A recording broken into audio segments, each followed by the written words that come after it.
Namaste, YouTube.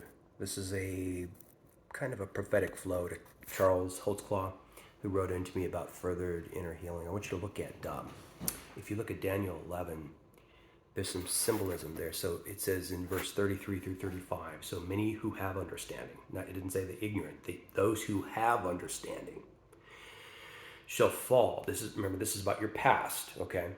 This is the context of this message is, or the frame of this message is, all things work together for good. It said, those who have understanding shall fall many days by captivity, by flame, by sword. They will be helped with a little help. And then verse 35 says, but when they fall, it is so that they might be purified and made spotless. Okay. So spotless, what does that mean? Well, 2 Corinthians 12, that's spotless, where God says to Paul, I'm not going to remove that thorn in your flesh, because the things you go through create the flow of grace in your life. It causes spiritual growth. That's perfection. The past we've been through, the crisis we've been through, is purifying us for the rest of our lives. We can dip into that treasure of darkness, as Isaiah prophesied about, and learn from it for the rest of our lives. So, like the King James words, it be not dismayed. That's the word for you. Be hopeful that every iota, everything has been a treasure. Where situations are bothering you, acknowledge it at this present time, and it will heal the energy centers in your belly, where the emotions can sometimes have an unconscious tension. Wherever there's unconscious tension, I ask God's Spirit to illuminate you and set you free, so that just acknowledging, here's what would be better for me. If these people would treat me this way, it would be better. Just acknowledging that, standing up for yourself, at least just meant in your mind at first, can actually do wonders. To acknowledge, here's what a bettered scenario would look like. At least start there, and things kind of magnetize into that place as we go. God's going to show you something more about Saul of Tarsus. Possibly think of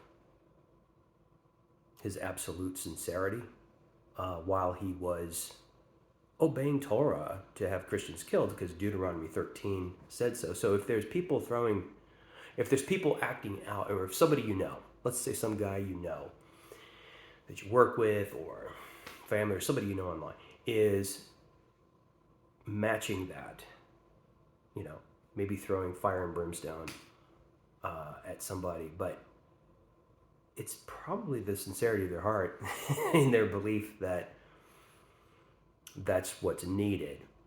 So you continue your healing and Damascus Road experience into a greater light. And then if they come with, amen. If not, amen. So let's see, what else?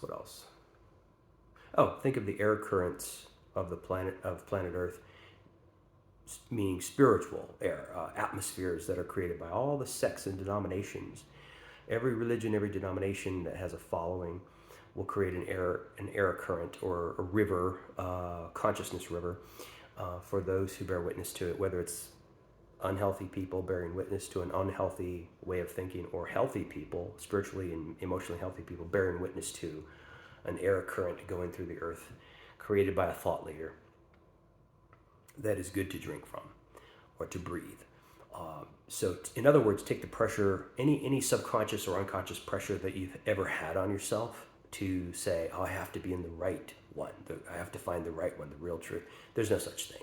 There's just, give us this day our daily bread, and you go to the next day of your life.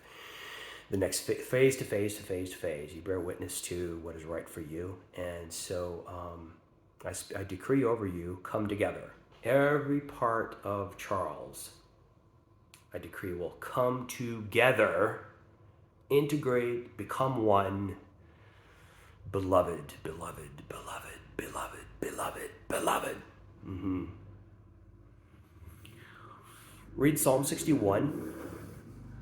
let it minister to you. Don't think of like, oh, I got to figure out what it means. Just skim it, and whatever Spirit has for you, that'll be the meat, spiritual meat to eat that day. All right. What else? So yeah, so it's a word of basically gathering up the years, gathering up.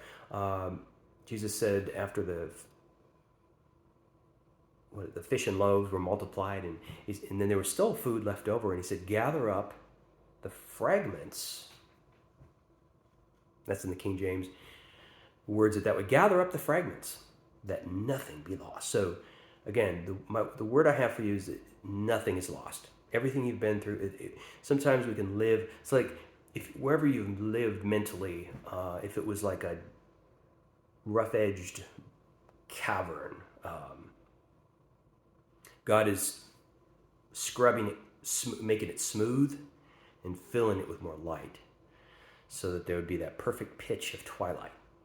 Twilight is movement forward from night to day and to day to night. Perfect light and balance, darkness. So some things will never be rooted out because they're fertilizer in the soil where the seed can grow. And we're all acorns growing into oak trees. Thanks, Charles. Talk to you soon.